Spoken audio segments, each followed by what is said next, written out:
Diyos maray na pundi po sa inyong gabos. Ako po ang ikapat. Sa 12 pong magturulungan, ay 14, kami magturulungan, 7 lalaki, 7 babae. Ako po ikapat halin sa matuan.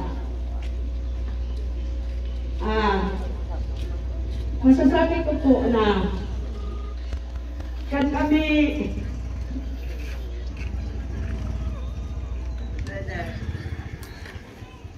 nag-i-install sa tinambak. Actually po, ang kanon sa radit pasinda, dahil gayo kami, itong, ang pagpuhay ni, naon sila sa tinambak, kami manyaw ni Kisanaga, na nag-i-eskwela. Pero, ay mga panahon na ulit kami man sa tinambak, pero, kulang ang kayang kong tayo sa mga tugang kong lalaki. Kami po kaya, na magturulugan, tulong kaming surunudan natin sa matuan. Babae, lalaki, tulong surunudan ng babae. Tulungan na surunudan ng lalaki. Si Badong, ang pinaka-ultimo man doon sa surunudan.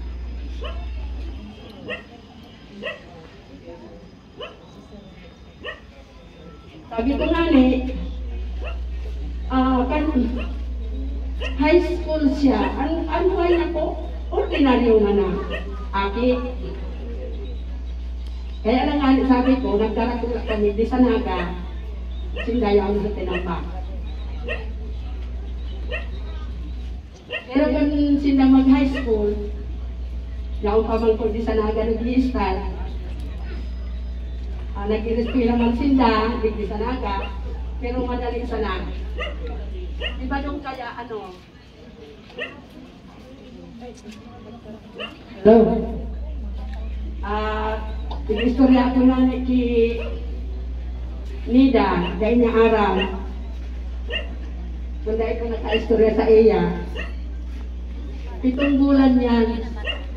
Pero siya ang pinakahalangkaw sa tulong lalaking sununudan. Siya ang dakulan hawa. Siya ang halangkaw.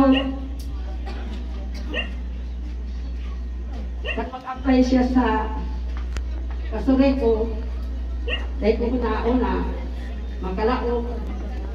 Hindi ka to kaya, hindi na maray ang Kasureko. Yung mga bakso pasana. Ang kaibanan, ganto-ganto iyan, ako ni ganto-ganto man.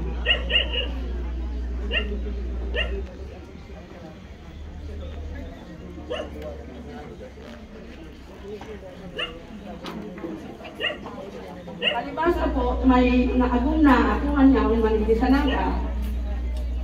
Hindi po si Badong, pag nagkakaigwaman yung problema, nagdulog man sa kuya. Pero dawa, yaman nga siya Igdisanaga, yaman lang siya ni P, yaman ako sa housing. Pero bibihira kami mag-hirlingan. Pero kung may mga kasibutan, madali sa naman pagpunta. Ito po nga ni araw na yaon ako nagtutok ko sa Singray. Ang tugang ko natin kagawad dito sa Bagong Bayan Norte. Dahil man kaya ko nagsisay ka to sa eleksyon.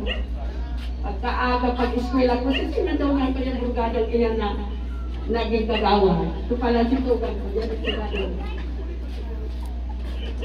Kaya, nga naman ako na initugang ko. Sabi ko, ano man iyan ng gana? Pinipalan, saro sa mga istorya kan, mga bistado naman dito sa Bagong Bayan Norte.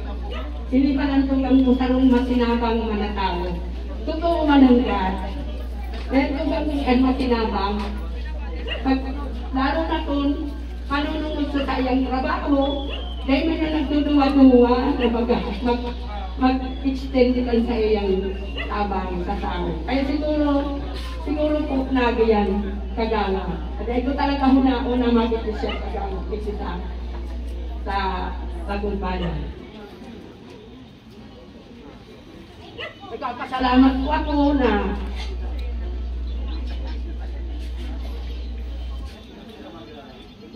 ikaman sa iyang mga nakatabisto na siya maray iba. Saka asaro sa iyang asir, maray siyang magkanta. Maray pa mo si sinata. Sa iba siya kanuhay, kan kasuray ko. Para kantang maray yan. Yan ang hilig niya, magkanta. Maumanat ang masuba. Pero sabi nga niya, kung minsan ako pumunod, tinigaran niya ko yan ang 7 bulan na aking video,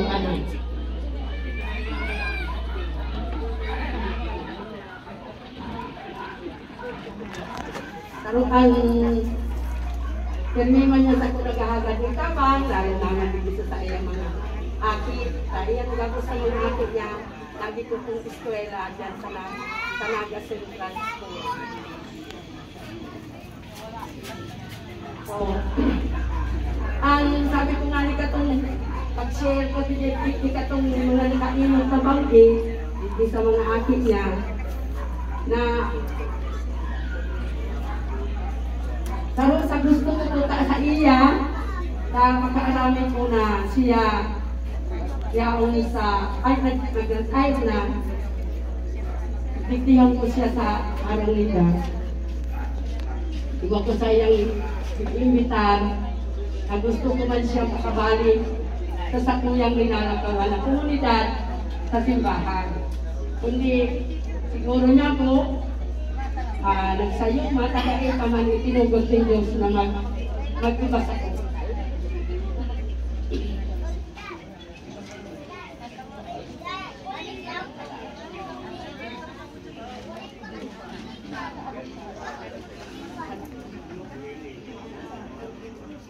Nagpapasalamat po ako na sa inyo pong presensya na nakitumamay po kamo sa kuyang program.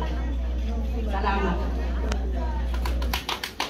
Patunay ng kabutihan niya bilang isang kapatid at bilang isang tagapagluto sa ating komunidad. Sunod po natin tawagin ay si Oscar Gabinay upang magsalaysay ng kanyang alaala upang kay Papaloy bilang isang kumpare.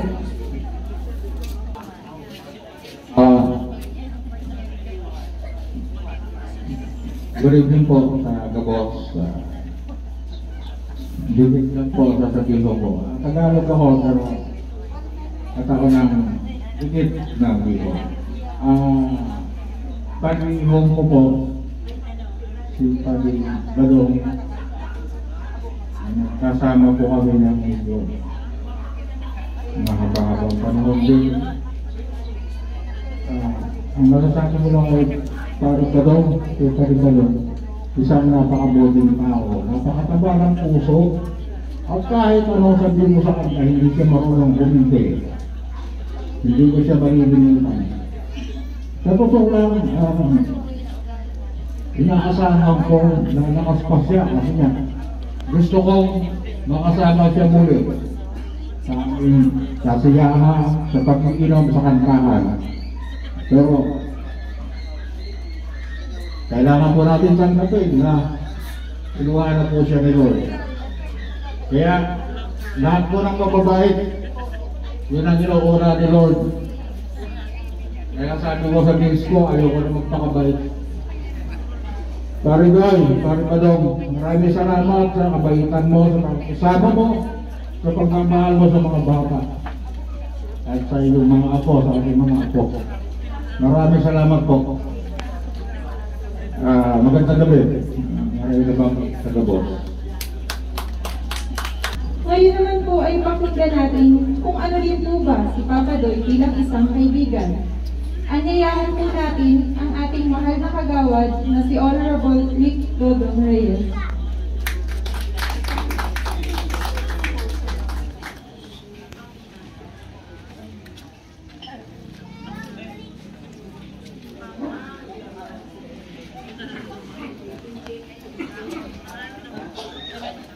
Pinabang ito. Sa mga din po sa kinakabiso, ako po si Dodong. Sa totoo lang, si Kagawad Bali si Buddy Brooks. Kaibanan ko siya early 1990s pa. Kasurek ko tayo. Siya regular, ako kontraktual. Kaibanan ko siya, mahigos, yung mga kalokohan ni, hindi ko na pwedeng sabihin sa Indo, pero iba yan. Mga kaugmahan ni. Kung nahihiling Indo, kung kamu taga-diti, hilingon ito ang rayo ng Duggal, abot sa boundary, kaming duwal lang yan. Pinapailawan mo yan. Duggal, Kamaligan, abot sa boundary. Kami yan, duwan pa rin ba doon? Kaya nagre-reklamo. May na. Ako din man ako, gayo ko yan sa pagsakat ng poste. Siya yan.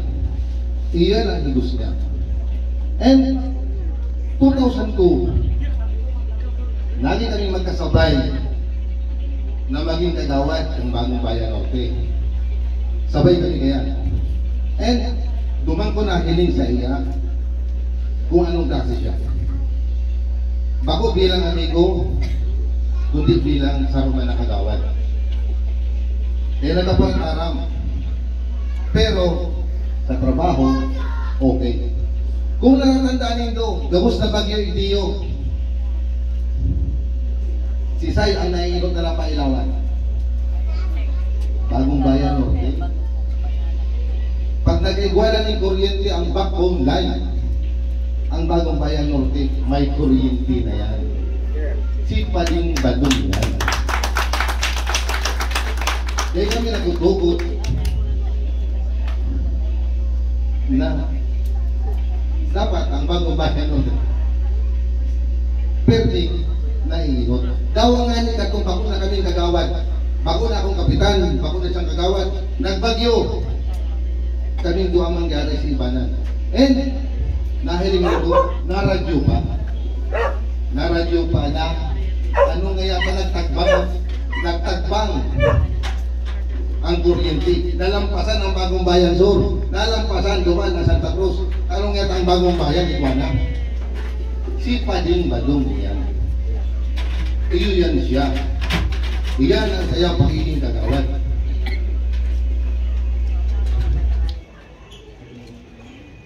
Ngunyan po, bilang sarong amigo, si Pading Badong, aram ta kung ano yan. Kapag nagiinom kami, siyempre, may mga tao na matibay sa pulutan, ang apod na dyan, Hamilton. Iyon yan ang ginakapungawan ko sa iyang maray. Ay nangyaya si Hamilton. Kan may nagkagawa na so, kanugo. Asin ang urok sa kabos. Iyan na. Iyan si Pading Badong. Iyan na. And sa pagkikiming kagawad, po 2002, abot na magsuruwayan kami. Mayo yan absent sa session week. Dahil ko alam, abo niya lang mabawasan. Pero sa totoo lang, a man with a few words, pero katrabaho, sobra-sobra.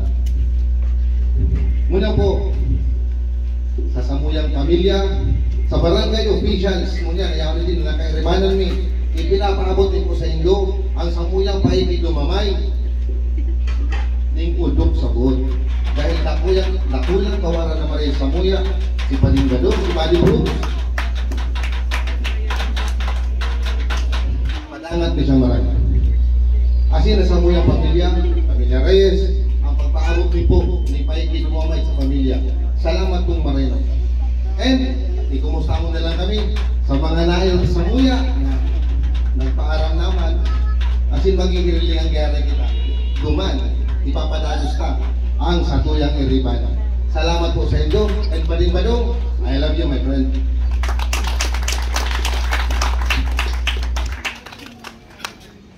Salamat po, Kagawad Dodong Reyes. Alalahanin din po natin si Papa Doy bilang isang tiyo. Atin pong tawagin si Jeric Atienza.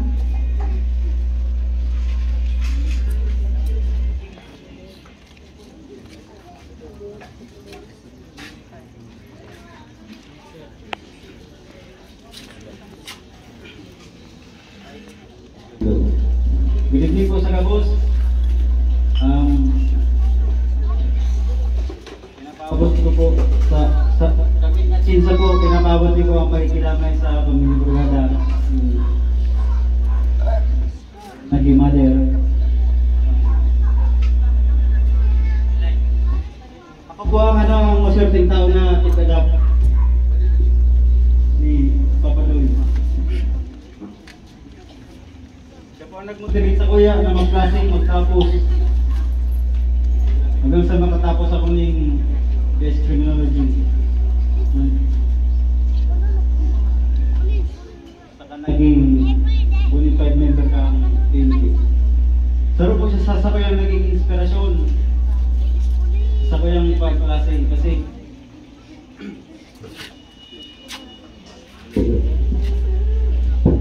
po pag-start ko talaga ni design na, hindi ko na matiin na ibang tao ako.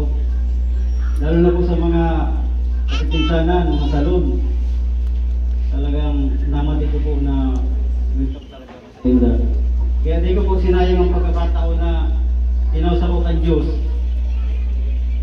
Tinausap ko ni Papa Doy na tinawan nila akong chance na magtultol sa buhay. Nagdakula po kumain mangurang. Ano po, baka mo po kitang perfecto na kung say-say man kita nakabot. Pero ang nagusto ko po talaga si Papa Doy, si Uncle Badong. Nagpago po talaga ang pananaw ko sa buhay.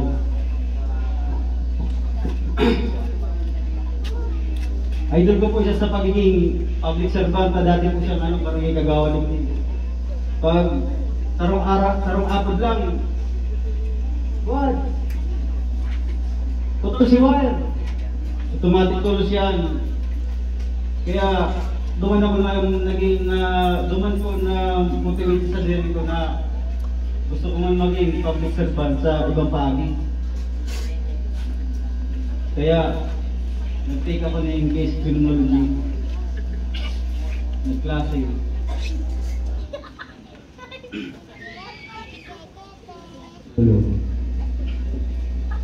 Ang hindi ko po dyan malingawan talaga kay Papa Doy, yung mga secret conversation nyo na kami lang daw ang yaon.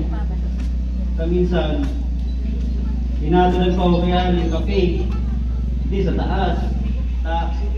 Ang gibo ko pa ito, amay, nagpapasa-basa ako bago mag-log sa klase. Dahil ako nagdarang notebook back kasi prepared talaga. Duman ko siya naging inspirasyon na daw ako kanyang mahati. Suportado niya ako sa gurus na bagay.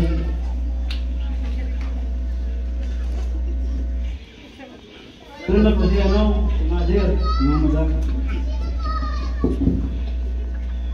Kaya, hanggang kung sa servisyon niyan, hindi ko mapangako sa pamilyang ini. Dahil si Payong, si Master, yung sa kuya. Tinabangan ako kaya varsity. Taekwondo sa hindi. Kaya di ko po talaga malingawan yung sarong buong pamilya ini. Kung bakong dahil sa inda, may si Bubun. Hindi ko napasay na si Bubun kita. Kaya, sabi kaya sa Bisaya, dagang salamat. Dihigog mo sa Papa Doy. Salamat sa pagkakataon na pinamati mo sa bawang mag-ibalik ma. Salamat.